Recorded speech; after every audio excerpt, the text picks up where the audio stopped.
6 hours. That's how long the captain of an Iranian cargo vessel ignored the most powerful naval force on Earth. 6 hours of warnings, 6 hours of defiance, and then one decision changed everything. What the United States Navy did next didn't just stop a single ship. It may have just sent the most powerful geopolitical signal of the decade, one that could cripple Iran's economy, rattle China's confidence, and rewrite the rules of engagement in the most strategically critical waters on the planet. Hey everyone, Dr. Steve here. And before you write this off as just another military standoff story, stay with me. Because what happened in the Gulf of Oman on April 19th is being described in mainstream headlines as a routine interception. And I'm here to tell you, it is anything but routine. Behind the footage, behind the official statements, behind the careful diplomatic language, there is a calculated, deliberate, and frankly historic move. One that changes the military equation, the economic equation, and the geopolitical equation all at once. And there are 3 specific details that almost nobody in the media is talking about right now. Why the captain refused to turn back even after 6 hours of warnings. What the US Navy is now legally and militarily authorized to do following this incident. And why China, sitting thousands of miles away, should be paying very close attention to what just happened in those waters. So let's set the scene properly, because context here is everything. For weeks, the United States had been enforcing what many analysts are now calling the most aggressive naval blockade posture since the Cold War. Ships moving in and out of Iranian ports were being monitored, tracked, hailed, and in some cases turned back. The message from Washington was clear. The blockade is real, the enforcement is real, and the consequences for non-compliance will be real. Most captains got the message. Most ships turned around, most operators calculated the risk and decided it wasn't worth it. But on April 19th, one captain made a different calculation. An Iranian cargo vessel, moving at approximately 17 knots, that's fast by the way for a cargo ship, was charting a direct course toward the port of Bandar Abbas. U.S. naval forces identified the vessel, tracked its trajectory, assessed its cargo risk profile, and made contact. Standard procedure. Turn around. You are operating in violation of the blockade. This is your warning. The ship kept moving. A second warning. A third. The hours ticked by. 1 hour, 2 hours, 3. The captain didn't flinch. 4 hours. 5. Still moving. 6 full hours of documented, recorded, repeated warnings, and the vessel continued on course.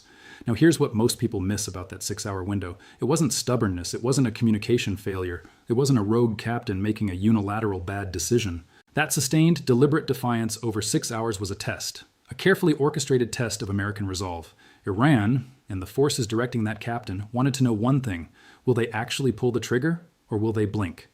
And that question, that single, loaded question, is what made everything that followed so significant. Because here's the thing about blockades. They are only as powerful as the willingness to enforce them. History is littered with examples of naval blockades that collapsed, not because of military weakness, but because of political hesitation. The moment an adversary senses that hesitation, the blockade becomes meaningless. It becomes theater. And every ship that tests it and succeeds becomes a green light for the next one, and the one after that, and the one after that. Iran knew this, China knew this, and the US Navy knew this too. So when that captain held course for the 6th consecutive hour, the decision that came back from the chain of command wasn't a fourth warning. It wasn't a strongly worded statement from a State Department spokesperson. It wasn't a call to the United Nations. The US didn't bluff, they didn't posture, they pulled the trigger, naval assets moved into intercept position, the vessel was boarded, cargo was seized, and the captain, the same captain who had spent 6 hours betting that America would back down, found out very quickly that this administration, this military, and this moment in history were operating under a completely different set of rules than what he had calculated. Now let's talk about why this matters so far beyond one ship and one cargo seizure. Because the surface story, Iranian ship intercepted, cargo taken, crew detained, that's not the real story. The real story is what this action authorizes going forward.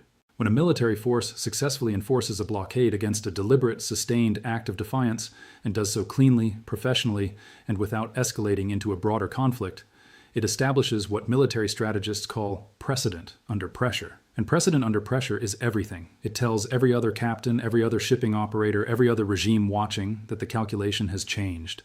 The risk-reward equation just shifted dramatically. Before April 19th, an Iranian shipping operator might have looked at that blockade and thought, maybe they'll let this one through. Maybe there's a political reason they'll hold back. Maybe the timing isn't right for them to make a move this aggressive. After April 19th, that calculation is gone. That window of doubt is closed, and this is where it starts to hit Iran's economy in ways that are genuinely severe. Because Iran's economic survival, especially under the current sanctions environment, depends heavily on its ability to move cargo, oil, goods, materials that keep the regime's financial machinery running. Every ship that can't make that run is a hole in the budget, a real hole, not a symbolic one. But here's the part that makes this even more consequential. Iran doesn't just move Iranian goods. It moves goods for partners, for intermediaries, for networks that connect all the way to Beijing.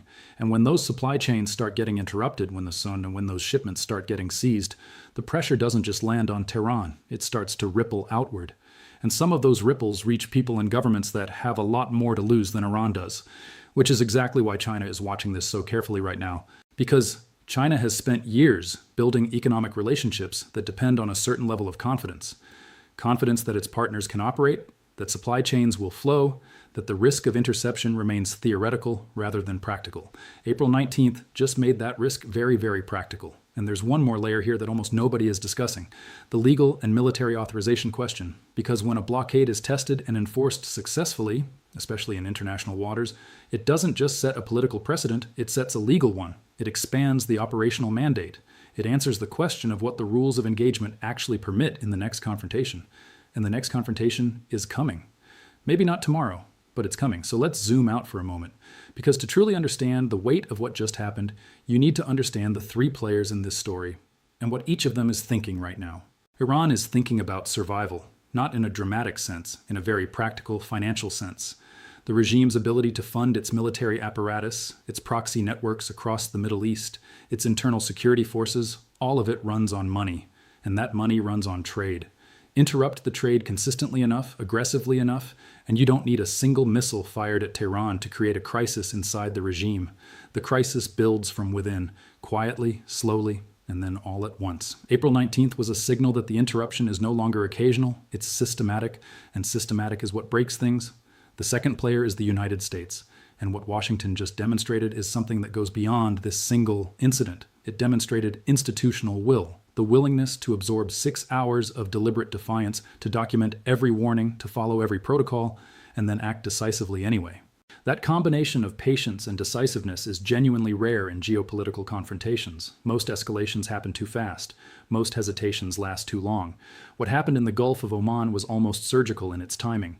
And surgical precision, when displayed publicly, sends a message that raw aggression never could. And then there's China, the third player, the quiet one. The one watching from a distance, but feeling every tremor. Because China's entire strategic posture in this era is built on a foundational assumption that American resolve is inconsistent, that domestic politics, public opinion, and economic entanglement will always create enough hesitation to give Beijing room to maneuver, room to support partners, room to build alternatives, room to wait America out. April 19th just cracked that assumption, not shattered it, but cracked it. And cracks, over time, become fractures. Here's what you need to take away from all of this. The interception of one Iranian cargo vessel in the Gulf of Oman will not make the front page for long. It will be replaced by the next story and the one after that. The news cycle moves fast and the nuance gets lost in the noise. But the people who matter, and the strategists in Beijing, the financial operators in Tehran, the shipping executives calculating risk in boardrooms from Dubai to Singapore, those people are not moving on. They are updating their models. They are revising their assumptions. They are making different decisions today than they were making on April 18th. And that is how power actually works. Not through explosions and declarations, through moments of credibility, through the accumulation of demonstrated will, through a captain who spent 6 hours testing a line and discovered at the end of those 6 hours that the line was real, the blockade is real, the enforcement is real. And the world, from Tehran to Beijing, just got the clearest proof of that they have seen in years. Dr. Steve here. If this breakdown gave you a clearer picture of what's actually happening beneath the headlines, share this video, because the story isn't over, it's just getting started.